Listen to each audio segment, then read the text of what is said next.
terkait pentingnya generasi muda Islam di Indonesia memiliki semangat entrepreneurship.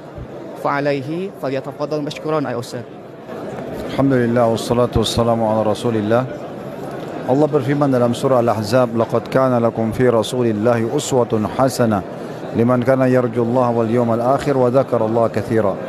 Sesungguhnya pada diri Rasulullah SAW terdapat suri tauladan bagi orang-orang yang ingin bertemu dengan Allah, maksudnya nanti di akhirat, masuk dalam surga, dan juga ingin berzikir kepada Allah dengan zikir yang banyak.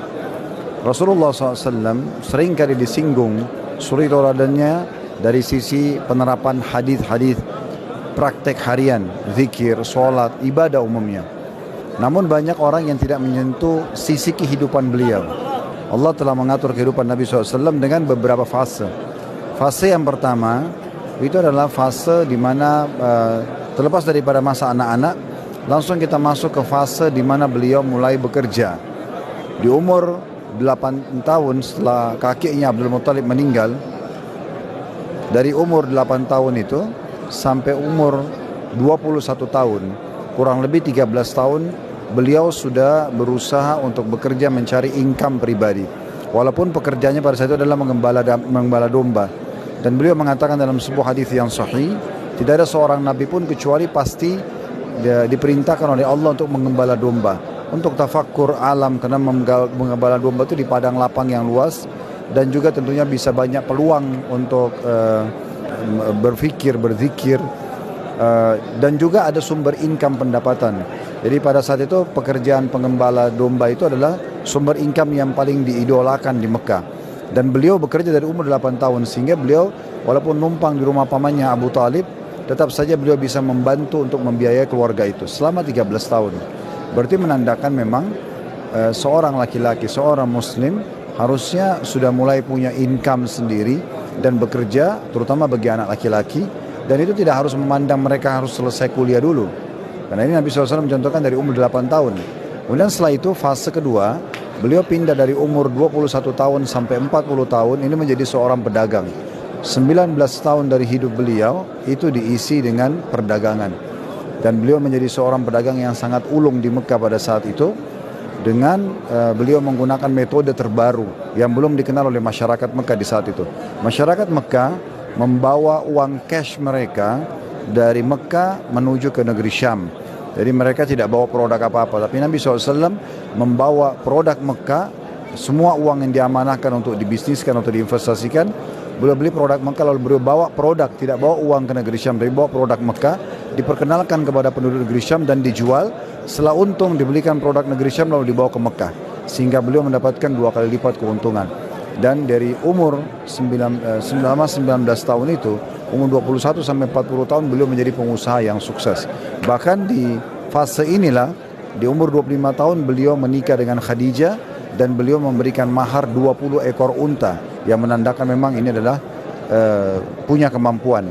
Fase ketiga adalah fase kenabian, dari umur 40 tahun sampai 63 tahun. Nah di sini beliau menerima wahyu dan juga menerapkan ilmu agama dalam kehidupan beliau dengan berbagai macam bidang ibadah, bidang ibadah dan juga substansialnya, jihad, sholat dan segala macam.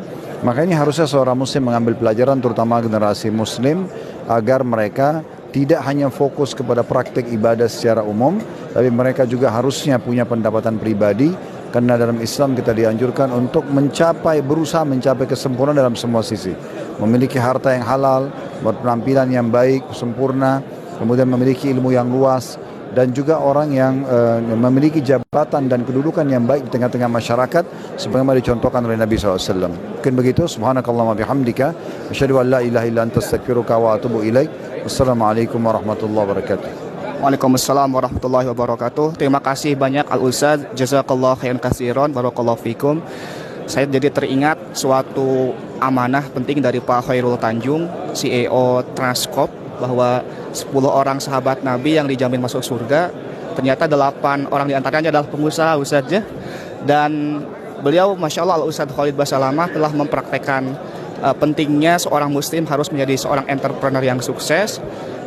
Dan insya Allah kita semua sebagai generasi muda Islam Indonesia akan menggapai masa depan bangsa, masa depan umat yang gemilang jika kita benar-benar berpegang kepada sunnah dari Rasulullah. Alangkah indahnya jika kita menjadi orang yang kaya raya, gemar bersedekah, berinfak, berzakat, dan kita pun menjadi orang yang bertakwa sebagaimana contoh dari para generasi salafus soleh. Terima kasih sahabat sekalian, semoga nasihat kali ini bermanfaat. Terima kasih banyak Al-Ustadz Khalid Basalamah atas perkenan silaturahim dan nasihat kepada kami semua. Ustadz, barakallahu fikum. Semoga Allah senantiasa memberikan kesehatan kepada Al-Ustadz, panjang umur, rezeki yang barokah, serta Allah lindungi dalam menyebarkan dakwah sunnah di bumi kita tercinta, negara kesatuan Republik Indonesia. Terima kasih banyak sahabatku sekalian. Assalamualaikum warahmatullahi wabarakatuh.